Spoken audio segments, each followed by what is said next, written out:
Namni kualike katika mshike ukiwa na Akida Kilango. Na tukianza kuyatazama yale tuliyokuandalia usiku huu, ligi kuu ya NBC imeendelea leo kwa michezo miwili kuchezwa, ambapo katika mchezo wa mapema wenyeji Dodoma Jiji FC wameifunga Fountain Gate FC magoli 3-0 kwenye uwanja wa Airtel Singida. Matokeo hayo yameweka Dodoma Jiji katika nafasi ya 7 baada ya kucheza michezo 18 na kujikusanyia alama 24, huku Fountain Gate wakiwa nafasi ya 13 wakiwa na alama 16 katika michezo 17 waliocheza.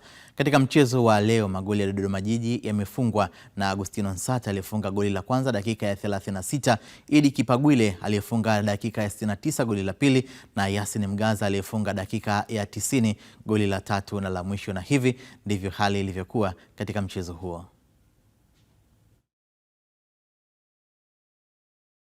Kipagwile, Idi anaingia ndani, Idi mwenyewe, Idi Kipagwile anamhesabu moja, Idi Kipagwile! Moja bado kuna pena anotenga tena kwa Gadil Michael, Fini, inapigwa kwa Yasin Mgaza!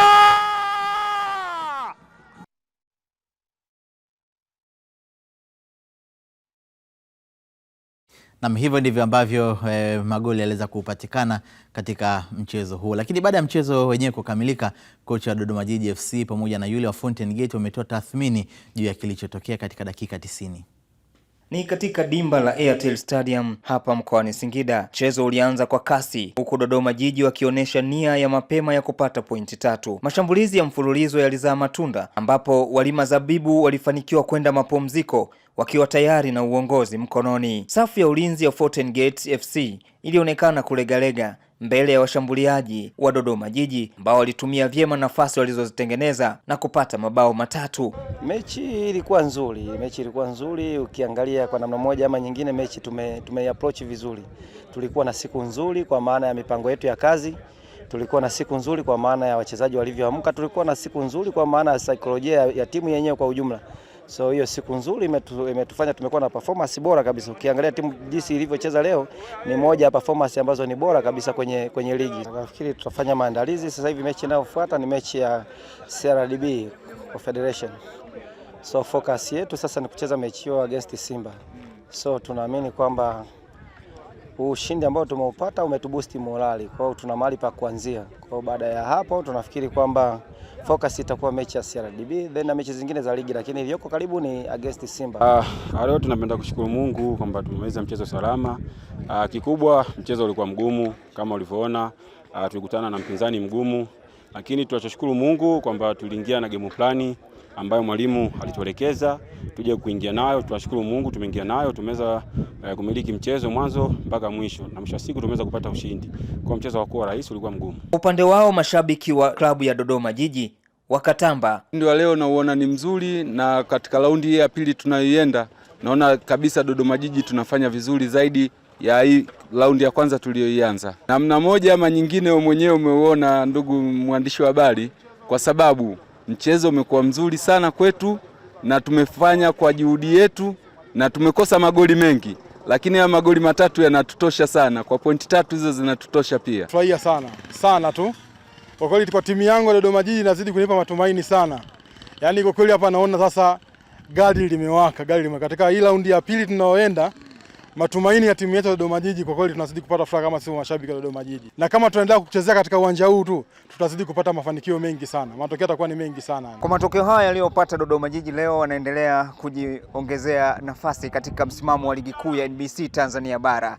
Kutoka katika dimba hili la Airtel Stadium hapa mkoani Singida, Deus Liganga, Azam Sport. Namni ripoti hiyo ya Deus Liganga kutoka Singida akiwa ameangazia mchezo wa mapema leo uliowakutanisha Dodoma Jiji FC dhidi ya Fountain Gate FC, na mchezo kukamilika kwa Dodoma kupata ushindi wa mabao 3-0. Tukiutazama mchezo wa pili katika mchezo wa ligi kuu ya NBC hii leo, jahazi la KMC FC limezidi kuzama baada ya kufungwa magoli 3-2 na Mbeya City kwenye uwanja wa Tanzanite kwa Raha mkoani Manyara. Kipigo cha leo kimeifanya KMC izidi kubaki mkiani mwa ligi hiyo ikiwa na alama 8 tu katika michezo 17 waliocheza, huku Mbeya City wakijikongoja katika nafasi ya 12 na alama 16 walizozipata katika michezo 17. KMC ilikuwa ya kwanza kupata goli katika dakika ya 44, mfungaji akiwa ni Oscar Paul, kabla ya Mbeya City kusawazisha kupitia kwa Rifat Msuya dakika ya 64 ya mchezo, na Adil Buha akaongeza goli la pili kwa penalti katika dakika ya 76. Juma Shimvuni alifungia KMC goli la pili dakika ya 78 akisawazisha, lakini Saidi Naushad katika dakika 86 akaifungia Mbeya City goli la ushindi, na hivi ndivyo hali ilivyokuwa katika mchezo huo.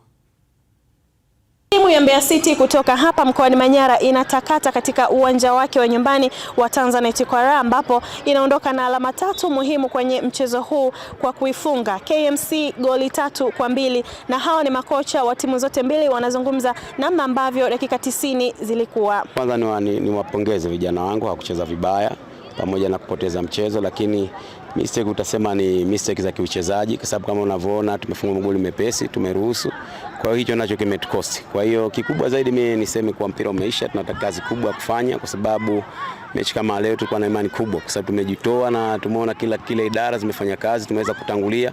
Ni mistake ambayo za kimpira, kama unavyoona defender wetu ameshindwa kuclear mpira, kaja imetokeza mtu kaweza kuintercept katufunga goli kirahisi. Hatuna hali nzuri na tulitegemea kwamba tutashinda katika mchezo huu.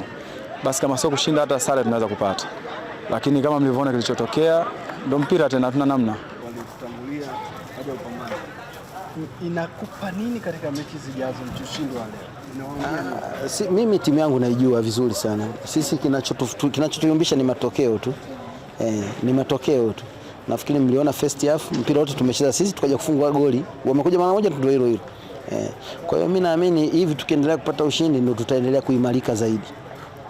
Mungu tumepata ushindi kwa sababu tulikuwa na muda mrefu hatujapata matokeo ya ushindi. Kwa hiyo tunamshukuru Mungu, lakini ina maana kubwa kwetu kwa wachezaji na timu kwa pamoja kwa kupata morali kuelekea mechi zingine, kwa sababu ili tuweze kujinusuru tunatakiwa tupate matokeo mazuri kwenye michezo yetu inayofuata. Kwa hiyo hii kwetu itaongeza morali na ina maana kubwa sana kwetu sisi kama timu. Kwa matokeo hayo, timu ya Mbeya City inashika nafasi ya 12 huku ikiwa na alama 16, huku KMC Kino Boys wao wakiendelea kusalia mkiani wakiwa na alama 8. Helen Kawiche, Azam Sports, Manyara. Na baada ya ripoti hiyo ya Helen Kawiche kutoka Manyara, sasa naungana na mchambuzi wetu Philip Nkini kwa ajili ya kuweza kujadili masuala mawili matatu kuhusiana na kile ambacho kimetokea. Karibu sana. Asante sana. Vipi? Safi kabisa. Tumeshuhudia mchezo wa kwanza ambao umepigwa, lakini pia mchezo wa pili. Tukianza na KMC FC, kwa namna ambavyo matokeo wameyapata, ni wazi kwamba msimu ujao kusalia nao katika ligi kuu utakuwa ni mtihani mkubwa.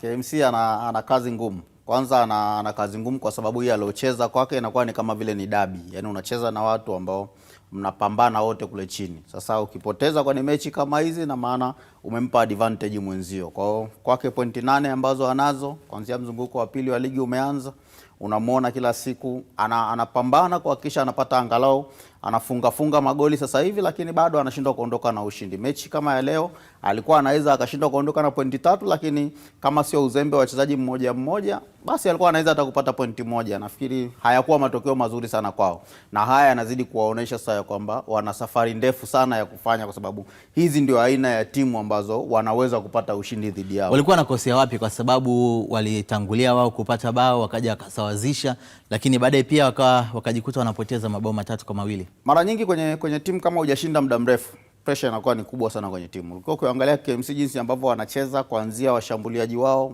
kuna nafasi wampoteza nafasi za wazi kabisa, lakini ukiona safu ya ulinzi kama vile kulikuwa kuna ile hali ya kutetemeka mara kwa mara. Kwa hiyo mimi nafikiri ni ile pressure, walikuwa wanaingia pressure tu, kwa sababu hakuna sehemu yoyote ambao walikuwa bora sana kwenye eneo la kiungo. Ukiona jinsi ambavyo walikuwa wanacheza, lakini sehemu ya ulinzi na ushambuliaji, pamoja na kwamba walifunga magoli mawili, yale yalikuwa ni magoli mawili kwa sababu safu ya ulinzi ya Mbeya City ilifanya uzembe zaidi, lakini kwao mimi nafikiri bado wana shida yao kubwa inawezekana ni kwenye saikolojia.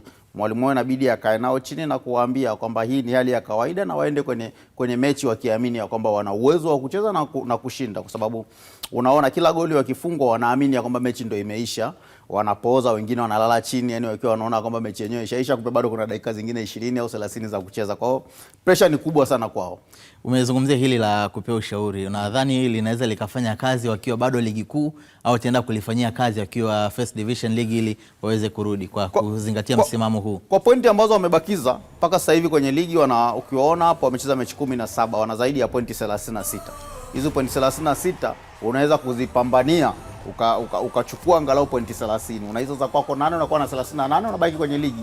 Kwa hiyo hapo ni wenyewe sasa wanaweza kufanya kitu gani, kwa sababu sasa hivi ligi ni race. Yaani kwenye hizo mechi ambazo zimebaki sasa hivi mechi 13 ili msimu wa ligi umalizike, kuna kazi kubwa zaidi KMC na Tanzania Prison wanatakiwa kuifanya kuliko anavyoweza kufanya Yanga, wanavyoweza kufanya Simba ambao wako kule mbele ya msimu. Fountain Gate unaona katika nafasi ya 13 wamepoteza leo, alama zao ni 16, magoli ya kufunga na kufungwa wakiwa wanadaiwa magoli 14 yakiwemo matatu aliyopoteza katika mchezo wa leo.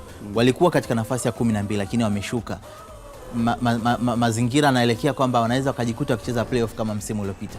Kwenye jinsi ambavyo wanaenda, kinachowasaidia Fountain Gate ni kwamba waleko chini yao na wale waleko juu yao kidogo nao bado unawaona hawana matokeo yale mazuri sana. Leo ameshinda Mbeya City, nafikiri ndo aliomuondoa hapo alipokuwa. Lakini unaona tofauti yao ya pointi 16, pointi 19, pointi 20 wastani mabao ya kufunga na kufungwa. Kwa hiyo sio gap kubwa sana kwao. Bado wana uwezo wa kupambana, lakini ni lazima wahakikishe kwamba wanapata ushindi kwenye ile michezo ambao wanatakiwa wapate ushindi. Unajua kuna mechi ambazo ukienda ukipambana kweli, mfano Fountain Gate anacheza na Mashujaa. Hizo ni mechi ambazo unatakiwa upambane upate. Kama utapata ushindi upate pointi 1. Unacheza na Mbeya City hivyo kwa sababu ni ile level ya timu ambazo unacheza nazo. Sasa ukija ukitumia nguvu kubwa sana kwenye mechi dhidi ya Azam, dhidi ya Simba, dhidi ya Yanga, alafu ukipoteza, ina maana ile inazidi kuwashusha zaidi wachezaji. Kwa hiyo huku nafikiri kuna sehemu ambazo wenyewe wanatakiwa wapambane kama alichofanya Mbeya City leo. Mbeya City alikuwa hana matokeo mazuri, lakini akaona kabisa hii timu ninayocheza nayo ndio timu yenye level yangu. Natakiwa nichukue pointi 3 hapa, nikishachukua pointi 3 hapa huyu pia anashindana naye, na maana nitakuwa nimemwacha gap kubwa, kwa sababu huku kuna ligi yao wenyewe. Yaani huku timu mbili zinashuka moja kwa moja. Kwa hiyo ni lazima wewe kwanza upambane na wale ambao unacheza nao huku chini, kuhakikisha kwamba hawa ambao unapambana nao unaweka chini yako, alafu wewe unasogea kwenda juu, kwa sababu ukizidi pointi 1 tu una uwezo wa kubaki kwenye ligi msimu ujao. Nikushukuru sana Philip Nkini, lakini kwa msimamo ulivyo tukiwaki zimekuwa nyingi. Tukiwafunga wakipoteza, tungefanya hivi, tungefanya vile. Kuanzia huku juu, lakini kuanzia namba 1 kushuka huku chini mpaka. Shukrani sana Philip Nkini, tutaungana tena hapo baadaye. Naam, huyo ni mchambuzi wetu Philip Nkini, ametupitisha katika michezo miwili ya ligi kuu soka NBC Tanzania Bara ambayo imepigwa leo. Huu ni mshike mshike, mimi ni Akida Kilango.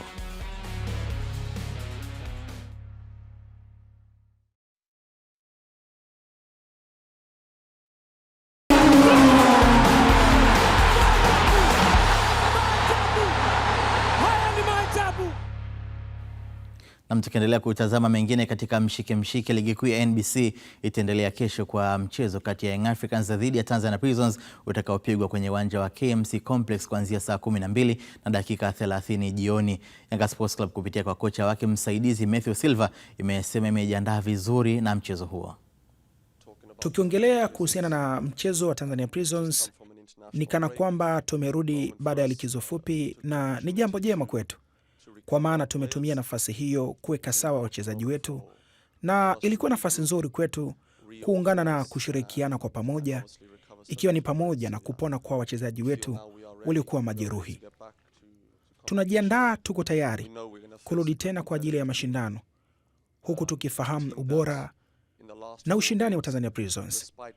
Ni timu ambayo kwa michezo 4 iliyopita, licha ya kuwa hawakupata ushindi, bali wamekuwa wapinzani wazuri wenye ushindani mkubwa. Tumezingatia maelekezo ya mwalimu kuelekea mchezo unaofuata, kwa hiyo tunaendelea na maandalizi mpaka siku ya leo. Nadhani kwa sasa ligi yetu imekuwa bora sana, timu nyingi zimeimarika, zimekuwa vizuri, na kuiongelea mchezo uliopita, nadhani mwalimu au walimu wameona na pia wanajua nini cha kwenda kufanya katika mchezo unaofuata kuweza kupata matokeo mazuri dhidi ya Tanzania Prison. Siku zote mashabiki wa Yanga wamekuwa wakitusupport sana katika nyakati zote, na naamini pia katika mchezo huu wataweza kujitokeza kwa wingi kuweza kutupa support na kuweza kushinda michezo hii ambayo ipo mbele kwetu. Huu ni upande wa Young Africans, lakini kwa upande wa wajelajela Tanzania Prisons wanaonolewa na kocha Shadrack Nsajigwa, wamesema kwamba nia yao ni kuchukua alama 3 dhidi ya Yanga Sports Club, huku akikiri kwamba mchezo huo hautakuwa rahisi hata kidogo. Sisi kama Tanzania Prison tupo tayari kwa ajili ya mchezo wa kesho na Young Africans. Maandalizi tumefanya tangia tukiwa Mbeya. Tulikuwa na siku kama 5 hivi. Kwa hapa tumekuja tu kwa ajili ya kukamilisha tu taratibu zingine za mwisho za kuelekea mchezo wa kesho. Kwa nafikiri baadaye tutakuwa na pre-match training ya kumalizia tu maandalizi ya mwisho.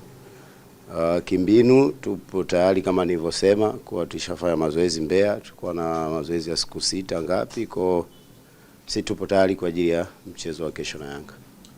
Sawa. Sisi hatuna hofu kwa sababu Yanga tumecheza nao na tunajua wanavyocheza, na sisi tuna aina yetu ya uchezaji wetu, hasa kwa mechi kama ambayo tunaenda kucheza kesho ya away. Na ukiangalia sisi msimamo wa ligi tuko chini, kwa tunahitaji kidogo na sisi tuanze kufunguka tofauti na tulivyocheza mechi ya kwanza. Tutaangalia jinsi gani ambavyo tutajilinda vizuri na tuangalie jinsi gani ambavyo tutaenda mbele. Tumejipanga vizuri kutegemea katika maelekezo ya mwalimu aliyotupangia katika kuelekea katika mchezo wetu wa kesho. Ni mchezo muhimu. Ni mchezo ambao unatakiwa kujitoa sana, na pia ni mchezo ambao unatakiwa kutumia discipline kubwa sana kuelekea katika mchezo wetu wa kesho dhidi ya Yanga kwa kuheshimu wapinzani wetu. Kwa hiyo sisi kama wachezaji tumejiandaa vizuri kukabili mchezo wetu wa kesho. Na tukitazama lingine kuhusiana na mchezo huo, mashabiki wa Young Africans jijini Dar es Salaam wamesema wana matumaini ya kuibuka na ushindi dhidi ya Tanzania Prisons hapo kesho, na kuwatahadharisha wapinzani wao kwamba watawafunga kwa idadi kubwa ya mabao. Ni sasa kama vile binadamu na ubwabwa na maharage. Yaani kama mtoto kumekabwa na maharage lazima anaupenda sana kuliko hata pilau na nyama. Prison ni timu ambayo lazima itupe alama 3 sisi ili tuweze kukaa pale kwenye baridi tuweze kuchukua ile kombe. Sisi Yanga kwa sasa hivi tumeangalia tatizo liko wapi. Tumekaa kikao, tumeongea na wachezaji, kuongea na wachezaji wametukubalia na tukaongeza kitu kifaa kingine, tukaongeza kocha. Kwa hiyo ndani ya Yanga hii kwa kweli sasa hivi huyo kesho huyo yanamsikitikia. Kikosi changu kweli katikati kilishuka kwa sababu majeraha nayo yalikuwa mengi, afu mechi tulipangiwa yani nyingi za jirani. Masaa 72 wachezaji wapumziki wanakuwa na uchovu, lakini sasa hizi kwa mzunguko huu wa pili wamerudi wako imara na majeruhi wengi wamepona. Basi inshallah tunamshukuru Mwenyezi Mungu. Sisi kama Yanga kitu kikubwa tulichokuwa tunakiombea kupata nafasi ya kupata wachezaji wetu mapumziko, kwa sababu wachezaji wengi wamepata athari ya maumivu. Kwa hiyo timu inapokuwa na watu walioumia wengi majeruhi kidogo kunakuwa na mtingishiko. Lakini kama Young Africa ninachofurahi kwamba hichi kipindi cha wiki moja walichotuachia, yani imekuwa sisi kwetu ndio wamerudisha zile nyota. Kwa hiyo kinachoendelea sasa hivi moto unarudi kwa pale pale. Sisi pale kileleni kama kawaida yetu. Prison ukituheshimu tutaheshimiana. Kwa hiyo hatutafunga mabao mengi, lakini wasipotuheshimu tutafunga mabao mengi sana, sababu kikosi cha Yanga sasa hivi kina kiu. Sababu kiangalia jirani yetu anakuja kwa moto. Kwa hiyo kwa kesho Prison ukituheshimu tutaheshimiana, tutafunga mabao machache. Kuhusu wachezaji wetu waliokuwa na injury, sasa hivi wengi wamesharudi, wako vizuri. Tukisalia kwa wananchi, baadhi ya mashabiki wa klabu hiyo jijini Dar es Salaam wamezungumzia kukosekana kwa goalkeeper wao Djigui Diarra kuelekea mchezo wao wa kesho dhidi ya Tanzania Prisons, wakisema bado wana imani na magolikipa wengine watakao kuwepo. Kukosekana kwa Diarra kwa kesho ni pengo lipo, kwa sababu Diarra hamna asojua uwezo wake kwa sasa kwa ligi ya Tanzania, hamna kipa kama Diarra. Kukosekana kwake pengo litakuwepo, ila kwa sababu tuna magolikipa walikuwa bora pia wapo.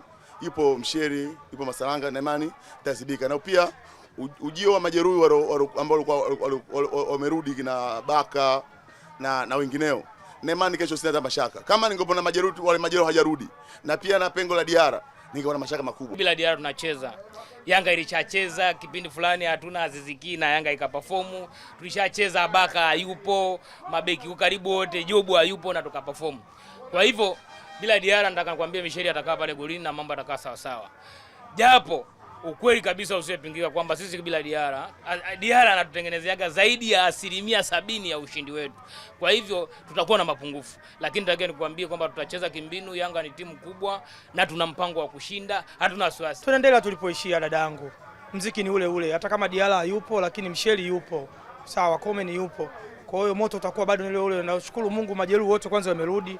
Sawa bana, majeruhi waliobaki ni Dickson Jobu na Clement Mzinze. Watu wote wamerudi. Kwa hiyo moto ambao tunaenda kuwasha kesho, tutamwambia Msajigu atusamee japo ndugu yetu. Mechi itakuwa ngumu, ila kwa swala la golikipa sina shaka sana kwa sababu namwamini sana Msheli. Msheli ni golikipa mzuri sana kwa Tanzania kwa kizazi hiki cha karibuni. Kwa hiyo kwa golikipa sina wasiwasi nao. Diarra ni golikipa wetu namba moja. Namba moja na ndio golikipa kwetu tegemeo. Yaani mpaka hivi unavyoona Yanga imecheza michezo 16 na nimefungwa goli lake limefungwa goli 4. Diarra amesave goli nyingi sana. Mechi ya kesho na Prison kiukweli ni mechi ya upinzani na ni mechi ngumu sana, na kiukweli tutake tusitake pengo la Diarra lipo. Ni mashabiki wa Young Africans hawa wakizungumzia kukosekana kwa golikipa Djigui Diarra.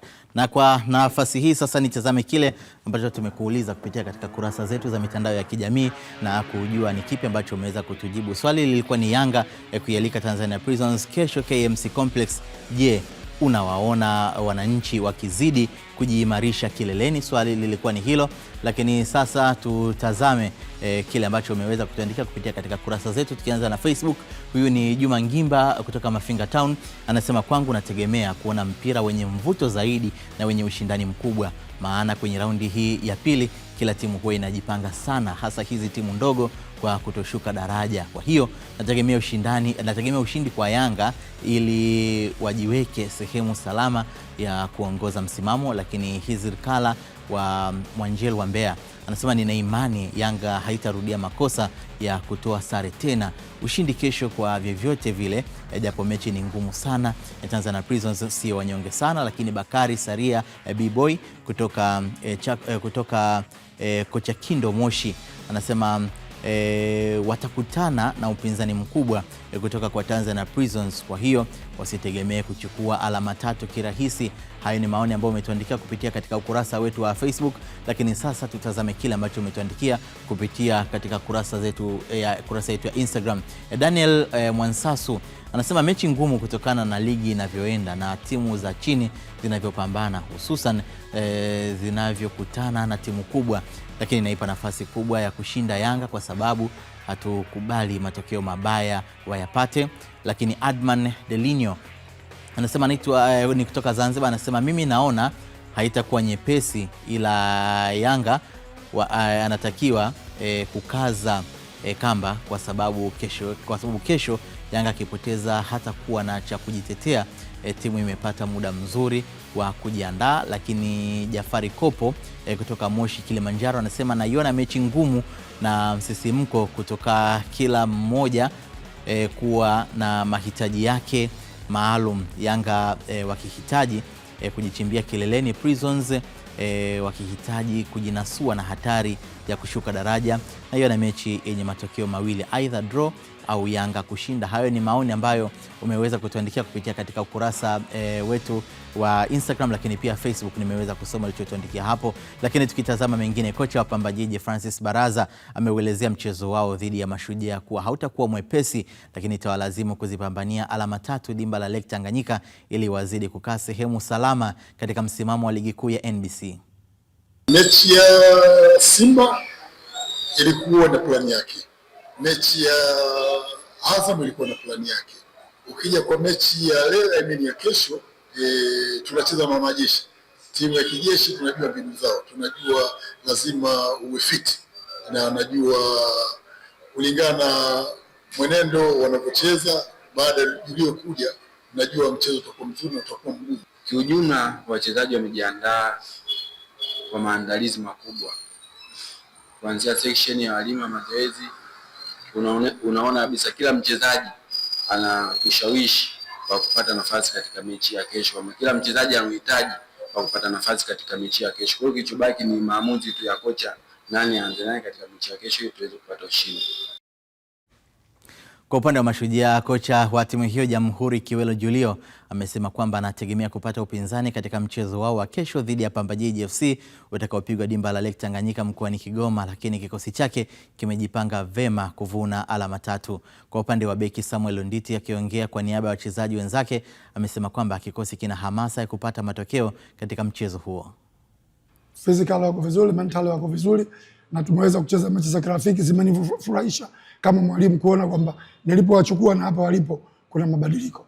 Kwa hiyo niseme tu kwamba timu yangu imeimarika kwa kiwango kikubwa na naiamini, na kama watafanya vile ambavyo mimi nawaelekeza, hapa nshaka sio hawa, hata majianti yenu Simba na Yanga waje vizuri, wasije hapa na macho juu, watapotea. Hamasa ni kubwa, na sisi kama wachezaji, sisi tunacheza mechi siku 2 ama siku 3 kabla ya mechi, na maana siku ya kesho ni kwenda kumaliza kile kitu ambacho tumekifanya kwenye uwanja wa mazoezi. Kwa hiyo naamini kutokana na kile kitu ambacho walimu wanatufundisha, hamasa ya wachezaji wetu tulikuwa nayo, kila mchezaji yuko tayari katika mchezo wa kesho.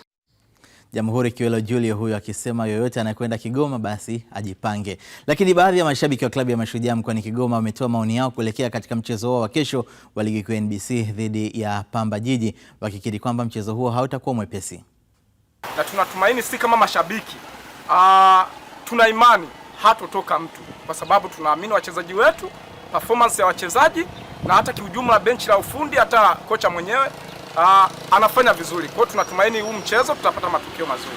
Kwa Pamba Jiji ni mahasimu wetu wakubwa sana katika misimu hii miwili iliyopita. Kila siku mechi zetu sisi na Pamba inakuwa ni ngumu mno, na matokeo haijawahi kuwa rahisi. Kuna muda wanakuja wanapata matokeo nyumbani, lakini raundi hii itakuwa tofauti sana kwa sababu tumejipanga na tunaamini kama tumeweza kuwasimamisha Azam FC, sioni kama Pamba anaweza kutuzuia. Kiangalia kikosi chetu kimesheheni wachezaji wazuri, lakini sasa hivi pia tuna mwalimu mzuri, mwalimu Julio kaja kwenye kikosi, timu inafanya vizuri. Angalia kwenye mchezo dhidi ya Azam tuliwakamata vizuri, lakini isivyo bahati matokeo yako upande wetu. Mimi naamini kesho mechi dhidi ya Pamba au Pamba kama walitoa sare na Simba wakaenda sare na baadhi ya timu kubwa na nini, lakini hapa anapokuja natakuwa juu kabisa anakuja Lake Tanganyika. Mechi ya kwanza kule Mwanza CCM Kirumba tulipoteza. Wamekuja nyumbani. Maana yake hapa hatuwezi kuwaacha salama TP Linda, maana yake lazima tuondoke na alama 3 kuhakikisha kwamba tunakimbia ule mstari wa playoff. Maana yake ukiangalia kwa msimamo nafasi ya 11, maana yake tuna alama 19, mchezo 17 alama 19, kesho mchezo wa 18. Tunahitaji kesho tupate hata alama 3 tuweze kusogea juu. Maana yake ukiangalia ule mstari wa playoff, timu zilizoko chini zinajaribu pia kujichanga ili kukimbia kushuka kucheza playoff na pengine kushuka daraja.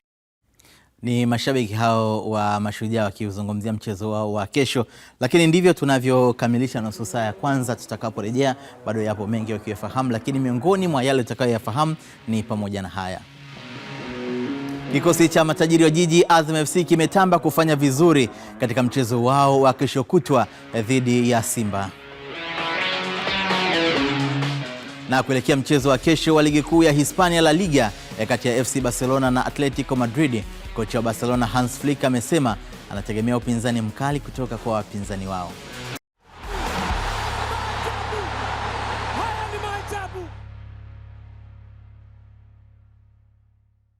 Asante kwa kuendelea kutazama Mshike Mshike, bado upo nami Akida Kilango. Ofisa habari wa Pamba Jiji FC Moses William amewataka mashabiki wa timu hiyo kokote walipo kuamini kuwa kesho ushindi kwa timu hiyo ni lazima, kwani watapambana kwa kila hali kuhakikisha wanapata ushindi. Mimi niseme sisi kama klabu tuko tayari kwa ajili ya kupambana kuhakikisha kesho tunavuna alama 3. Tunafahamu, tunatambua tunakwenda kucheza dhidi ya Mashujaa, miongoni mwa timu nzuri, wana wachezaji wazuri, wana benchi bora la ufundi, lakini hii ni Pamba Jiji Football Club ambayo tunaamini kwa ukubwa na ubora wa timu yetu kwa sasa hizi hatuofii sehemu yoyote wala aina yoyote wa mpinzani zaidi ya kuziheshimu timu zote ambazo ziko kunako ligi kuu soka Tanzania bara. Niwaambie mashabiki na wapenzi wa klabu ya Pamba Jiji, huku Kigoma tumekuja kupigana. Huku Kigoma tumekuja kuitafuta ama kuithaminisha nembo ya klabu ya Pamba Jiji na si vinginevyo. Tunaamini kwa maombi yao, umoja uliopo, commitment ya wachezaji, uongozi wamefanya kila kitu kuhakikisha mambo yanakuwa sawa sawa. Tumesafiri na basi letu kwa mara ya kwanza kurahisisha safari, tumeenjoy vizuri kabisa. Kwa hiyo niseme tuko tayari kwa ajili ya kupigania nembo ya klabu ya Pamba Jiji. Sio rahisi, lakini tunaamini kwa haya ambayo nimekuambia inawezekana, na kesho mashabiki wa klabu ya Pamba Jiji watafurahi hapa mkoani Kigoma. Uongozi wa Pamba Jiji FC ukiwakilishwa na ofisa habari wao Moses William umefika nyumbani kwa mzazi wa mchezaji wao wa zamani marehemu Alphonse Modest katika maeneo ya Mwanga mjini Kigoma kutoa pole na rambirambi kufuatia kifo cha mchezaji huyo miezi kadhaa iliyopita.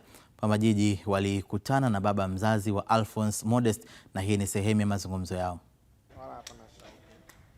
Miongoni mwa watu ambao wamekumbukwa na uongozi wetu wa club ni mchezaji wetu wa zamani wa klabu ya Pamba Jiji, marehemu kwa sasa Alphonse Modesti. Ni mchezaji ambaye alihudumu kwenye klabu yetu Kwa hiyo tukaona si vibaya, kwa sababu tuko hapa mkoani Kigoma, tukaitembelee familia yake walau tuweze kuzungumza mawili matatu, kubadilishana mawazo na vitu vingine kama hivyo. Kwa hiyo kutokana na hilo tukawa tumewasili hapa nyumbani kwa baba yetu ambaye ni baba yake mzazi na marehemu Alphonse Modesti, na baba yetu ametupokea vizuri, tumebadilishana mawazo, tumezungumza mawili matatu kuhusiana na marehemu, karia yake kwa ujumla, lakini yeye mwenyewe pia mzee, kwa watu ambao wafahamu, alikuwa ni kocha wa mpira. Kwa hiyo tumezungumza mambo mengi sana kuhusiana na yeye pamoja na mwanae. Kwa hiyo sisi kama club tukasema si vibaya walau hiki ambacho tumejaliwa kidogo si haba, walau mzee wetu kiweze kumsukuma hapa, lakini kwa maelekezo ambayo nimepewa na uongozi, mambo mengine yataendelea kufanyika nje ya hili ambalo limefanyika hapa kwa ajili ya kutambua mchango wa legend ambaye mpita kwenye klabu yetu, na ni utaratibu wetu, sio Alphonse Modesti peke yake tu. Pale ambapo tunapata nafasi, mara nyingi tumekuwa tukifanya hivi kwa wachezaji wetu ambao waliwahi kuhudumu kwenye klabu yetu. Mimi nashukuru kwa viongozi wa Pamba kuja kunifariji kwa hili, na Mungu awabariki kwa kweli. Maana kumkumbuka mtu ni moyo wa mtu na mapenzi yakiwemo ndani yake. Kwa hiyo mimi nashukuru sana, na Mwenyezi Mungu awabariki katika mashindano yenu, mfanye vizuri, msishuke, mbakie kwenye daraja. Baba mzazi huyo wa Alphonse Modesti. Tukiendelea kutazama mengine katika mshike, kocha wa maafande wa JKT Tanzania Ahmad Ally amezungumzia utayari wa kikosi chake kuelekea mchezo wao wa ugenini wa ligi kuu ya NBC Tanzania Bara dhidi ya Wauaji wa Kusini Namungo FC utakaopigwa kesho katika dimba la Kassim Majaliwa Ruangwa mkoani Lindi.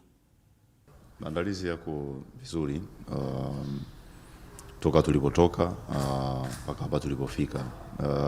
Jana I think ilikuwa siku nzuri kwa sababu ya neema ya Mwenyezi Mungu. Ilikuwa kuna mvua kubwa sana. I think preparation kubwa ilikuwa kwenye pitch kwa sababu ya aina ya mazingira ya sehemu ambayo tupo. Tuliweza kukosa hiyo nafasi ambayo tunaweza tukapata kutrain kwenye pitch kwa sababu ya hali ya hewa ya mvua jinsi ilivyokuwa.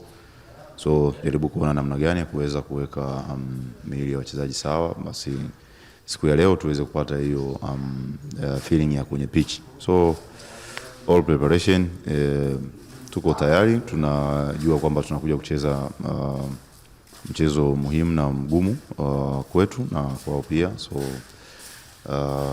haitakuwa game rahisi. Tumefika salama, tuna hali nzuri. Hapa kati tulikuwa na mapumziko kidogo marefu, lakini kila mmoja wetu anajua jukumu lake. Kwa hiyo hatukuwa tu nyumbani, tulikuwa tunaendelea na maandalizi ya pamoja na mmoja. Kwa hiyo tumekuja Ruangwa kwa ajili ya kupambania pointi 3. Tunajua kesho utakuwa mchezo mgumu dhidi ya Namungo, lakini kama wachezaji tunajua majukumu yetu na wajibu wetu ni cha kufanya. Tutafuata maelekezo ya walimu kama ambavyo wanavyotuelekeza katika uwanja mazoezi. Kikosi cha Namungo FC leo kimefanya mazoezi ya mwisho kuelekea mchezo wa kesho dhidi ya JKT Tanzania. Mchezo huo utachezwa kwenye uwanja wa Majaliwa Ruangwa Lindi kuanzia saa 3 kamili usiku, kama ambavyo Omar Mikoma kutoka Ruangwa ametuandalia taarifa ifuatayo. Kikosi hicho kimefanya mazoezi hayo hapa katika dimba la Majaliwa Ruangwa, ambapo kilitumia muda wa takriban saa 1.5 kujiweka sawa kuelekea mchezo huo. Lakini mara baada ya kukamilisha mazoezi hayo, nimezungumza na meneja wa kikosi hicho, na hapa anaeleza namna ambavyo mchezo huo wanautazama, hasa kwa kuhakikisha wanapata matokeo mazuri.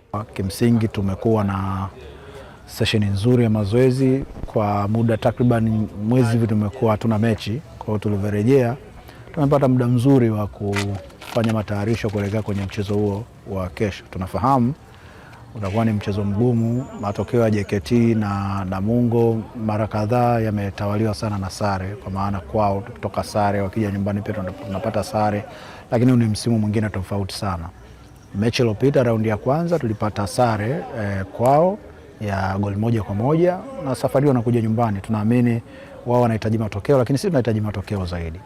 Baadhi ya wachezaji nao wakapata wasaa wa kutoa neno kuelekea mchezo huo. Tumeendelea kupokea maelekezo na mafunzo kutoka kwa walimu wetu, lakini kubwa sisi kwa upande wetu wachezaji tumejiandaa vizuri na tumeuchukulia umuhimu mkubwa mchezo wa kesho, ukilinganisha na msimamo jinsi ulivyo na mechi ambazo zimekwisha kupita hatukufanya vizuri, lakini kwa maandalizi ambayo tumeyapata kutoka kwa walimu wetu tumejiandaa vyema sisi kama wachezaji kuhakikisha kwamba kwanza tunatimiza yale maelekezo ambayo walimu wetu wametuelekeza kuelekea katika mchezo wa kesho, lakini pia ni kupata matokeo ya ushindi ili kujiweka katika nafasi nzuri zaidi katika msimamo.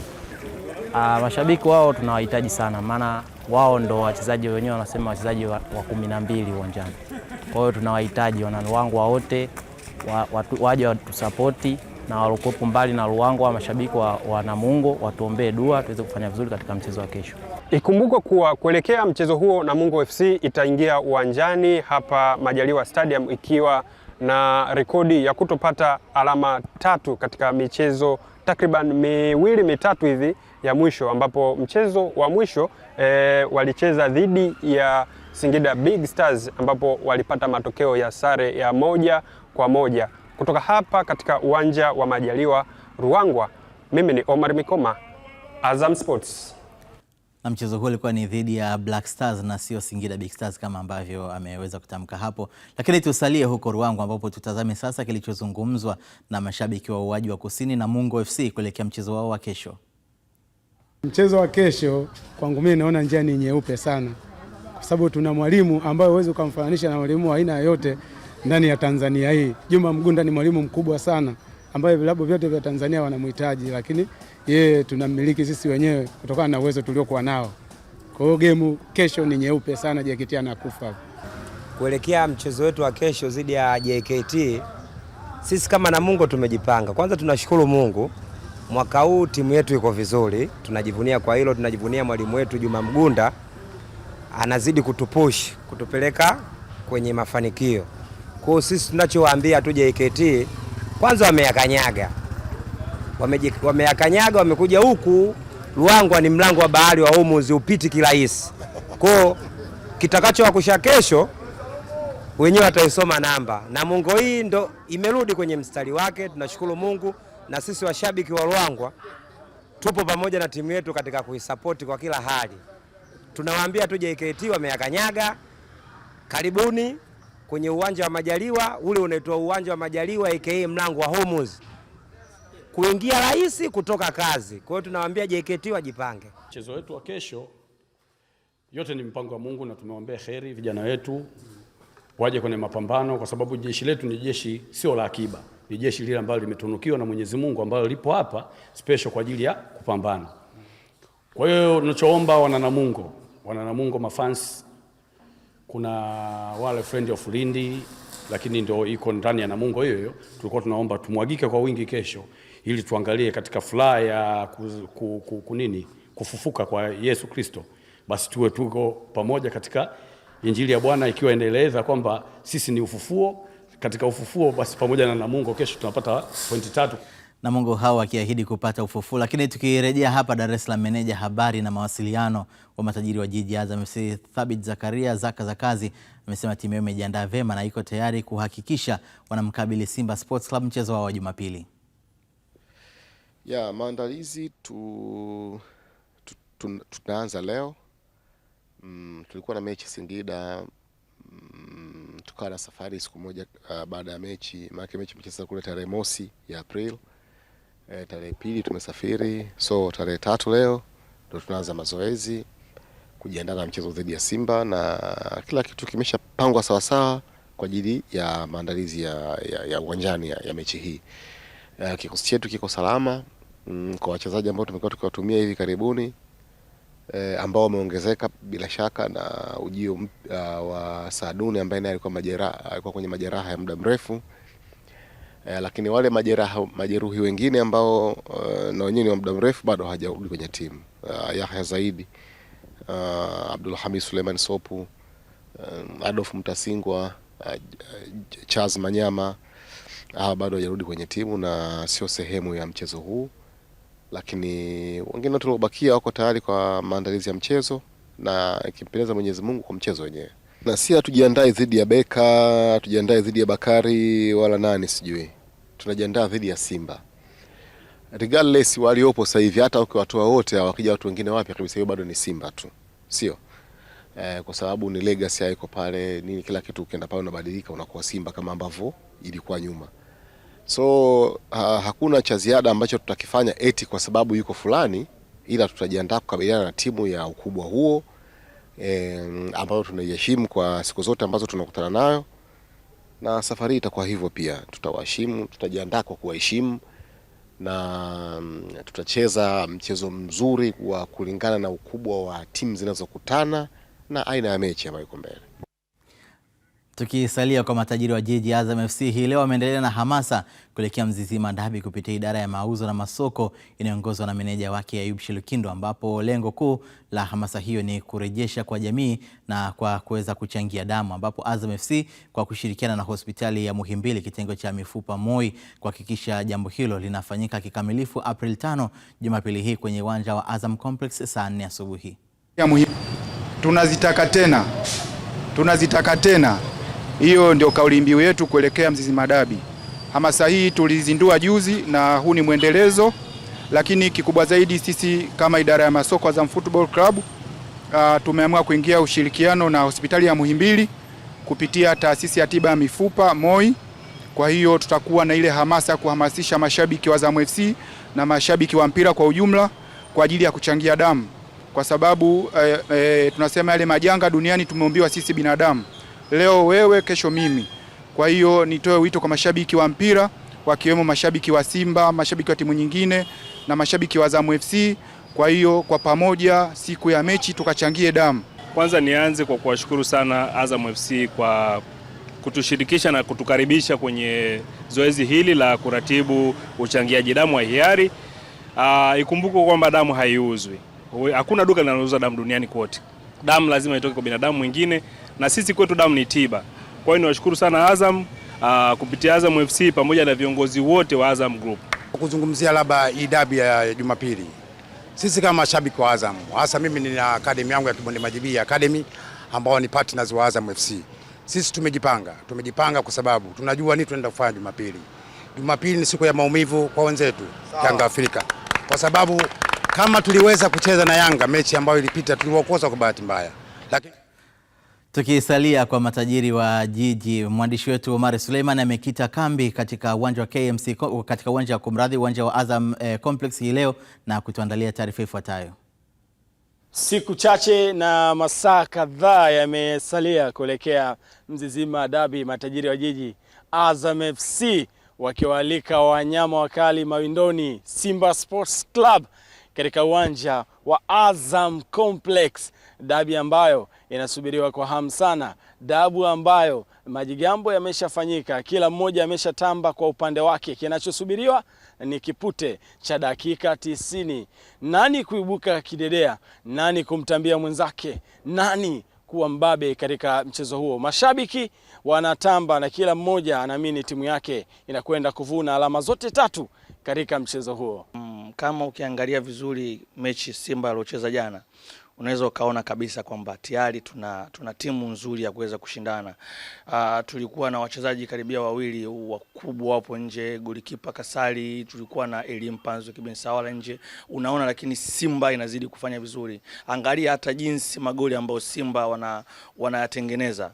Tunatengeneza magoli ambayo ni ya kitimu zaidi. Kwa hiyo ninaamini game ya weekend hii itakuwa ni moja ya game bora kabisa. Kwanza tunakwenda Chamazi wana pitch nzuri. Ni artificial lakini ni grade A. Kwa hiyo kuna mpira mwingi sana utatandikwa chini. Sisi tunaanza tulipoishia. Yaani papa tulipoishia ndo tunapoanza. Na tumejipanga vizuri sana, kama unavyoona hamasa imekuwa kubwa. Mimi nikiwa kama kiongozi wa hamasa kwenye tawi la Zakaza Kazi, nimeanza hamasa yangu mapema kabisa. Na hii hamasa haitoshuka mpaka siku yenyewe ya mechi. Kwanza kabisa nina imani kubwa kuwa tunaweza tukashinda mchezo wa kesho, na endapo tusiposhinda tutakuwa tumefanya makosa makubwa sana. Ukilinganisha sasa hivi Yanga na tuzidi pointi 4, endapo tutashinda mechi ya kesho atakuwa na tuzidi pointi 1. Kwa maana yake kufukuzia ule mbio ubingwa ule, maana yake utakuwa umeanza kuwa karibu sana. Mimi kwa uhakika kabisa ninawaamini wanangu kina Idi Nado. Wanakimbia kama upepo, watafunga na tutashinda. Ile ya mwanzo cha mtoto. Mashabiki hao wa Simba pamoja na Azam FC wakitambiana. Lakini tukirejea katika taarifa nyingine, uongozi wa klabu ya Girls in Action Jogging Club ya jijini Dar es Salaam unatarajia kufanya mazoezi ya viungo kwa kualika makundi mbalimbali kesho asubuhi kwenye uwanja wa Kinesi. Uwanja wa Kinesi katika manispaa ya Ubungo. Lengo kubwa sana ni kuhamasisha jamii kufanya mazoezi. Hasa tunaamini kwamba unajua kufanya mazoezi mtu anaweza akasema kwamba lazima uende viwanjani au barabarani.